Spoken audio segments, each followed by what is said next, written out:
Welcome to exam fact. इस video में हम लोग मोस्ट इंपॉर्टेंट 25 क्वेश्चन को डिस्कस करने वाले हैं। आपका 500 क्वेश्चन का एक सीरीज चल रहा है साइंस का, जिसमें हम लोग बायोलॉजी, फिजिक्स और केमिस्ट्री तीनों को कुल मिला के आपका 500 क्वेश्चन का एक सीरीज चला रहा है, जिसमें कि 3 वीडियो ऑलरेडी हम अपलोड कर चुके हैं, जिसमें कि 75 क्वेश्चन आपका कवर हो चुका है और ये आपका चौथा वीडियो है। इसमें आज हम लोग 25 क्वेश्चन को डिस्कस करने वाले हैं और क्वेश्चन को डिस्कस तो करेंगे, साथ में बहुत सारे एक्स्ट्रा फैक्ट्स को भी देखेंगे, क्योंकि वहाँ से एग्जाम का प्रश्न बनता है। तो चलिए स्टार्ट करते हैं आज का वीडियो।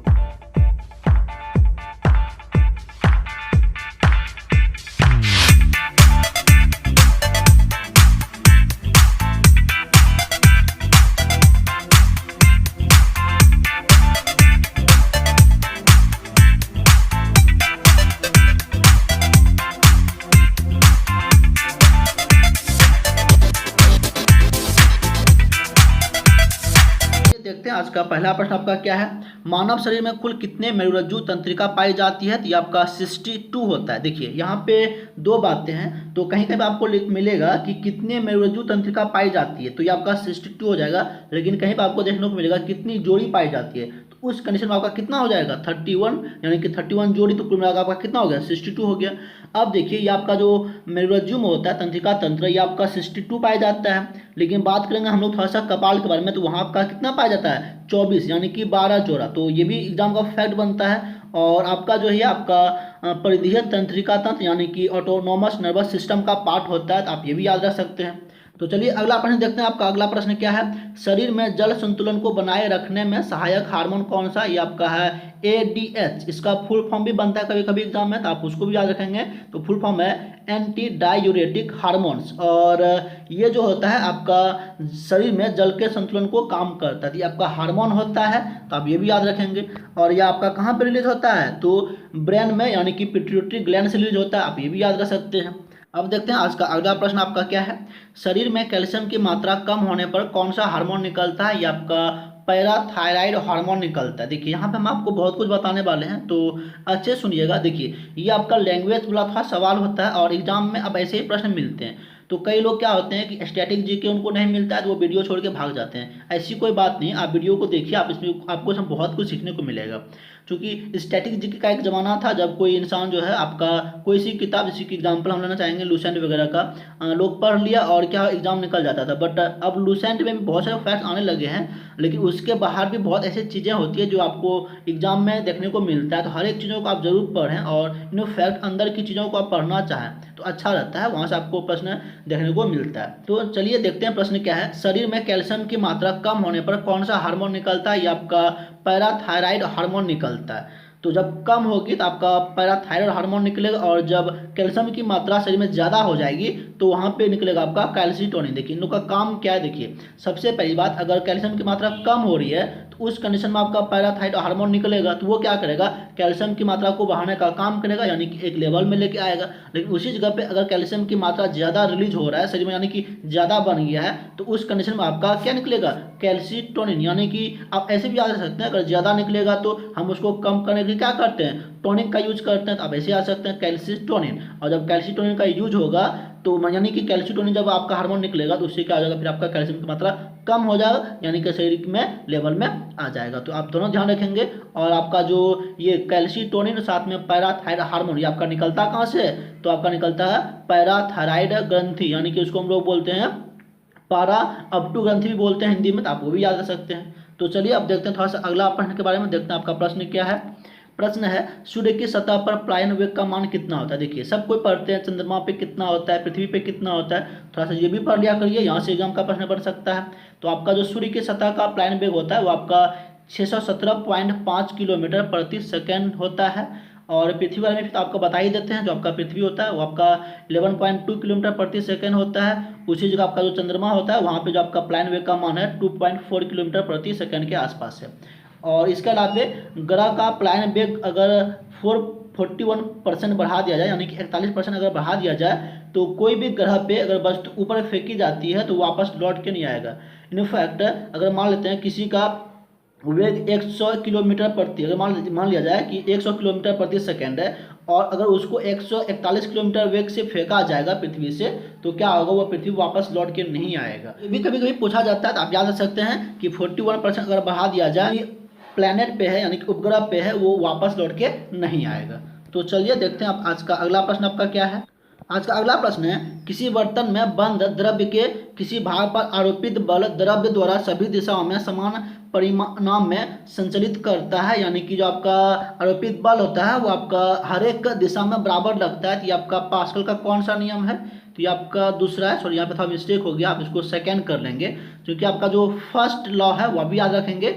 तो फर्स्ट लॉ आपका क्या होता है, यदि गुरुत्वीय त्वरण को अगर नगण्य मान लिया जाए तो संतुलन की अवस्था में द्रव के भीतर प्रत्येक बिंदु पर दाब समान होता है। ये आपका फर्स्ट होता है, लेकिन यहाँ पे जो लिखा हुआ है आपका ये सेकेंड लिखा हुआ है, थोड़ा सा मिस्टेक हो गया, आप इसको सही कर लेंगे।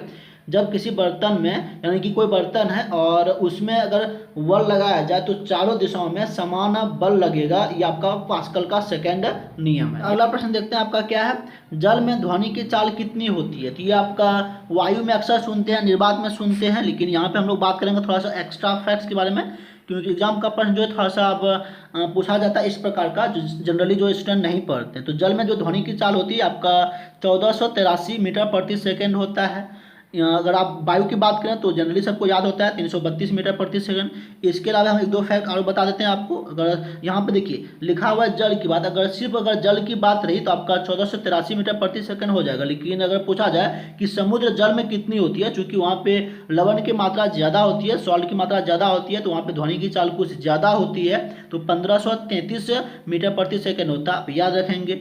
और बात करें थोड़ा सा आपका एल्युमिनियम के बारे में, चूंकि उसमें सबसे ज़्यादा होता है, तो 6420 मीटर प्रति सेकंड होता है। और जबकि लोहा की बात करें तो उसमें होता है आपका 5130 मीटर प्रति सेकंड के आसपास होता है, आप ये भी याद रखेंगे। अब बात करते हैं थोड़ा सा अगले प्रश्न के बारे में, ये आपका साउंड से है, और साउंड का जो है एक प्रश्न आपको हर एक एग्जाम में देखने को जरूर मिलेगा। तो यहाँ पे जो है हम लोग कुछ और भी फैक्ट को देख लेंगे, तो आप अच्छे से पढ़ें। तो सबसे पहली बात हम बताना चाहेंगे, जो आपका ध्वनि होता है उसके 3 गुण होते हैं। आपका गुणता होता है, प्रबलता होता है, साथ में तारत्व होता है। तो पहले प्रश्न देखते हैं, उसके बाद फिर हम लोग डिस्कस करते हैं। तो प्रश्न है, ध्वनि के किस गुण के कारण ध्वनि में अंतर प्रतीत होता है? या आपका गुणता के कारण, यानी कि अगर आपका कोई एक व्यक्ति यानी कि आपका कोई दोस्त है, अगर आपको आवाज़ दे रहा है तो आप समझ सकते हैं कि वो दोस्त का नाम क्या है, तो आप पहचान लेते हैं। तो इसका जो कारण है ये आपका गुणता के कारण होता है। और प्रबलता के माध्यम से, प्रबलता भी आपका ध्वनि का जो गुण है, तो उसके माध्यम से क्या होता है, कोई भी ध्वनि तेज या मंद सुनाई पड़ता है। फॉर एग्जाम्पल अगर हम बोल रहे हैं अभी आपका एवरेज में बोल रहे हैं तो ये आप मंद बोल सकते हैं या फिर तेज बोल सकते हैं, लेकिन अगर हम थोड़ा सा और धीरे बोलें तो ये आपका क्या हो गया, तो मंद हो गया, आप ऐसा बोल सकते हैं। अब बात करते हैं थोड़ा सा तारत्व के बारे में। जो आपका तारत्व होता है ये आपका ध्वनि का गुण है, और इससे जो है आपका आवाज़ मोटी या पतली सुनाई पड़ती है। फॉर एग्जांपल लेडीज़ की आवाज़ कैसी होती है, आपका बहुत पतली होती है, तो इसका रीज़न ये होता है कि उसमें तारत्व बहुत ज़्यादा होता है, आप याद रखेंगे। देखते हैं आपका अगला प्रश्न आपका क्या है, कान पर ध्वनि का प्रभाव कितने देर तक रहता है? देखिएगा जनरली आपको 1/10 सेकेंड लिखा हुआ मिलेगा, तो सेम वही चीज़ हम यहाँ पे लिखे हैं बट थोड़ा डिफरेंट लिखे हैं। तो इसको एक बार देख के कोई कंफ्यूज हो सकता है, लेकिन कंफ्यूज नहीं होना है, क्योंकि एग्जाम में ऐसा दे सकता है, इसलिए थोड़ा उसको हम चेंज करके लिख दिए हैं। तो कान पे यानी कि अगर कोई चीज़ को हम लोग सुनते हैं तो ध्वनि का प्रभाव जो कान पे रहेगा वो कितना रहता है आपका 1/10 सेकेंड रहता है, आप इतना याद रखेंगे। अब देखते हैं आज का अगला प्रश्न आपका क्या है, परम शून्य ताप का मान कितना होता है? तो ये आपका माइनस पे जरूर ध्यान रखिएगा, क्योंकि एग्जाम में डायरेक्टली आपको दोनों देखने को मिलेगा, तो माइनस को आप चिन्हित करिएगा। -23.15 डिग्री सेल्सियस होता है, आप याद रखेंगे, क्योंकि ये आपका न्यूनतम आपका संभव मान होता है, और इसको हम लोग 0 केल्विन भी बोलते हैं, ये भी याद रखेंगे। आपका क्या हो गया, ये आपका 0 केल्विन हो गया। तो न्यूनतम संभव आपका मान कितना हो गया, -273.15 डिग्री सेल्सियस में और 0 केल्विन। अब देखते हैं आज का अगला प्रश्न आपका है, पारा कितने डिग्री सेल्सियस पर जमता है? तो ये आपका -39 डिग्री सेल्सियस है। और इसके अलावा अगर बात करें वाटर, तो सबको पता होता है 0 डिग्री सेल्सियस पे वो जम जाता है। और इसके अलावा एल्कोहल का भी याद रखिएगा, कई बार एग्जाम में प्रश्न बनता है, एल्कोहल का होता है -115 यानी कि -115 डिग्री सेल्सियस, आप तीनों याद रखेंगे। आज का अगला प्रश्न आपका देखते हैं क्या है, बर्फ का विशिष्ट ऊष्मा आपका कितना होता है? या फिर विशिष्ट ऊष्मा धारिता की बात कर सकते हैं, वो भी होता है। तो आपका होता है 2100 जूल पर किलोग्राम केल्विन, आप याद रखेंगे 2100। और इसी जगह अगर हम बात करेंगे जल का, तो देखिएगा जल का जस्ट इससे 2 गुना होता है, आप याद रखिएगा। जो जल होता है आपका इसका 2 गुना यानी कि कितना होगा, तो 4200 हो जाएगा। तो आप दोनों फैक्ट को याद रखेंगे। ये तो खैर जनरली आपको बुक में देखने को कई जगह मिल जाएगा कि जो आपका जल होता है तो उसका विशिष्ट ऊष्मा कितना होता है, तो 4200 होता है। लेकिन जब हम बात करेंगे बर्फ की तो आपका कितना होता है, जस्ट उसका आधा यानी कि 2100 होगा, आप याद रखेंगे। इसके अलावा याद रख सकते हैं आपका जो पारा होता है उसका 140 होता है। लोहा भी कई बार पूछा जाता है, आपका लोहा कितना होता है, 460 होता है। तो आप हर एक चीज़ों को आप याद रखेंगे। चलिए अब देखते हैं आज का अगला प्रश्न, देखते हैं क्या है। इसमें भी हम आपको एक दो फैक्ट बताते हैं। तो प्रश्न है, सूर्य की रोशनी से निकले उष्मा का संचरण किस विधि द्वारा होता है, या आपका विकिरण से होता है। देखिएगा, जो आपका उष्मा का संचरण है वो आपका बेसिकली 3 मेथड से होता है। आपका एक हो गया विकिरण, दूसरा हो गया चालन, तीसरा हो गया संवहन। तो इन 3 मेथड से आपका क्या होता है, उष्मा का संचरण होता है। अगर हम बात करेंगे ठोस में, तो चालन के विधि द्वारा आपका उष्मा का संचरण होता है, जिसमें कि आपका कोई भी कण होता है वो आपका एक जगह से दूसरी जगह नहीं जाता है। दूसरी बात आपका होता है संवहन, जो कि आपका गैस में द्रव में होता है, संवहन के कारण उसमें उष्मा का संचरण होता है। जब हम बात करेंगे प्रकाश का, लाइट का, तो आपका किसके वजह से, तो विकिरण के माध्यम से आपका क्या होता है, रोशनी यानी कि उष्मा का संचरण होता है। अच्छा, अब इसमें बात करेंगे कि जो उष्मा का संचरण होता है तो इसमें क्या होता है आपका, इस कंडीशन में क्या होता है, एक चीज आप याद रखिएगा, क्योंकि ये फैक्ट आपको शायद कहीं कहीं देखने को मिलेगा, तो आप ये चीज को बहुत याद रखिएगा। तो होता क्या है कि गर्म वस्तु से ठंडी वस्तु की ओर बिना किसी माध्यम की सहायता से तथा बिना माध्यम को गर्म किए प्रकाश की चाल जो है सीधी रेखा में संचरित होती है। इसी को हम लोग क्या बोलते हैं, विकिरण बोलते हैं। तो मतलब क्या हो गया कि प्रकाश क्या करता है कि माध्यम को गर्म नहीं करता। अगर मान लेते हैं कि हम लोग धूप में खड़े हैं तो हम लोग को वो गर्म कर रहा है, ना कि माध्यम को गर्म करता है। अब याद रखेंगे, तो उष्मा जो आपका होती है 3 तरह से आपका क्या होती है, संचरित होती है, आप याद रखेंगे। तो चलिए अब देखते हैं आज का अगला प्रश्न आपका, देखते हैं क्या है।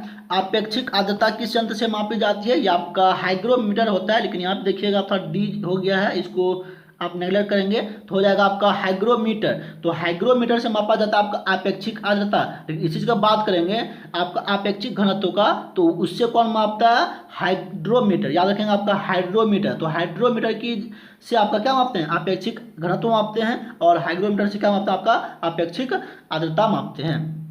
अब देखते हैं आज का अगला प्रश्न, देखते हैं क्या है। आकाश का नीला रंग किस घटना के कारण होता है, ये आपका होता है प्रकाश का परिकिरण। तो चलिए होता है क्या, जब सूर्य की रोशनी सूर्य से निकलती है तो उस कंडीशन में क्या होता है कि चूंकि आपका जो नीला रंग है उसका तरंगदैर्घ्य बहुत कम होता है, तो ये क्या होता है, आने वाले रास्ते में माध्यम में क्या होता है, वो कण के माध्यम से अपने आप में फैल जाता है। यानी कि प्रकाश जो होता है आपका ब्लू रंग, तो क्या होता है, पूरे आसमान में फैल जाता है, यानी कि वो परिवर्तित हो जाता है। चूंकि ब्लू रंग ही आपका परिवर्तित हो रहा है तो आकाश आपका कैसा दिखाई देगा, ब्लू दिखाई देगा। तो इसी घटना के कारण आपका आकाश क्या दिखाई पड़ता है, आपका नीला दिखाई पड़ता है। अब देखते हैं आज का अगला प्रश्न आपका, देखते हैं प्रश्न क्या है। जल में प्रकाश की चाल कितनी होती है, आपका 2,25,000 किलोमीटर प्रति सेकंड होता है। वायु में आपका 3 लाख मीटर प्रति सेकंड होता है। इसी का बात करेंगे आपका कांच का, तो वहाँ पे 2 लाख मीटर प्रति सेकंड होता है। तो हर एक चीज़ों को आप याद रखेंगे। अगला प्रश्न है, किसी बल्ब में 5 एम्पियर की धारा प्रवाहित हो रही है, यदि प्रतिरोध का मान 20 ओम हो तो उसमें कितनी शक्ति खपत होगी, यानी कि शक्ति निकालने में बोला जा रहा है। तो पावर आपका क्या होता है, तो देखिए पावर निकालने का बहुत सारा फार्मूला है। सबसे पहला आपका फार्मूला है P = I × V।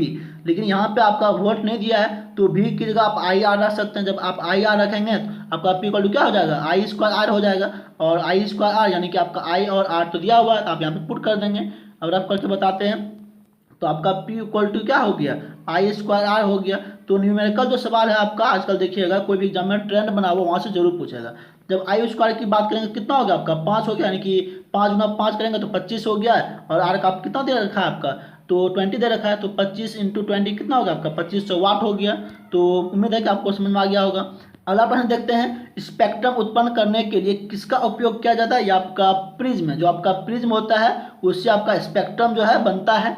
तो आप याद रखेंगे स्पेक्ट्रम जो बनता है किसकी वजह से, आपका प्रिज्म की वजह से। क्योंकि कभी कभी एग्जाम में आपका लेंस दे रखा होता है तो आप उसमें कंफ्यूज नहीं होंगे।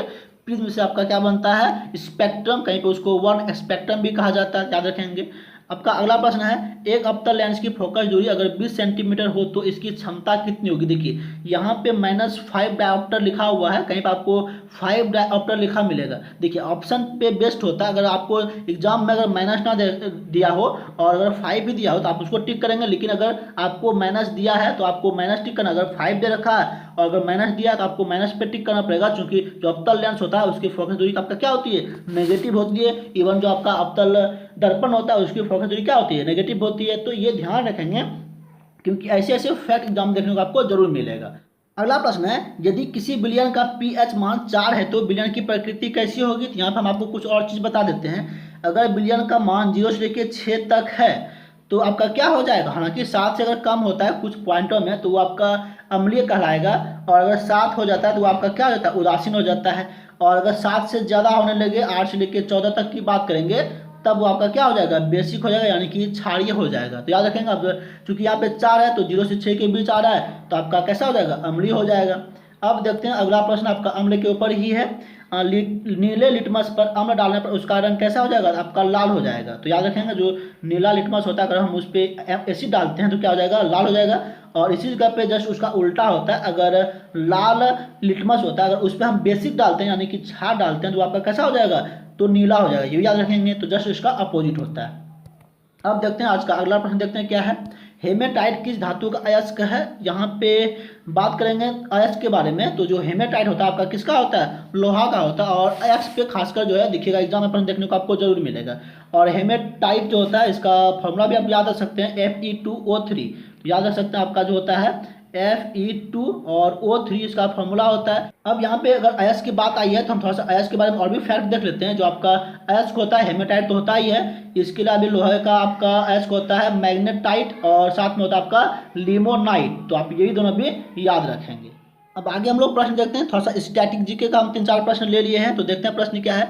एक धातु जो विद्युत का कुचालक होती है, ये आपका शीशा होता है। हालांकि आपका धातु है लेकिन विद्युत का कुचालक होता है। जनरली जितने सारे धातु है वो आपका क्या होता है, विद्युत का सुचालक होता है, लेकिन शीशा जो है आपका क्या होता है, विद्युत का कुचालक होता है। अगला प्रश्न है, एक और धातु जो विद्युत का सुचालक होती है ये आपका ग्रेफाइट है। देखिएगा जो पेंसिल होता है उसका जो नॉक बना होता है आपका ग्रेफाइट का बना होता है। आपका ये कार्बन का अप्रूफ होता है, आपका ये विद्युत का सुचालक होती है।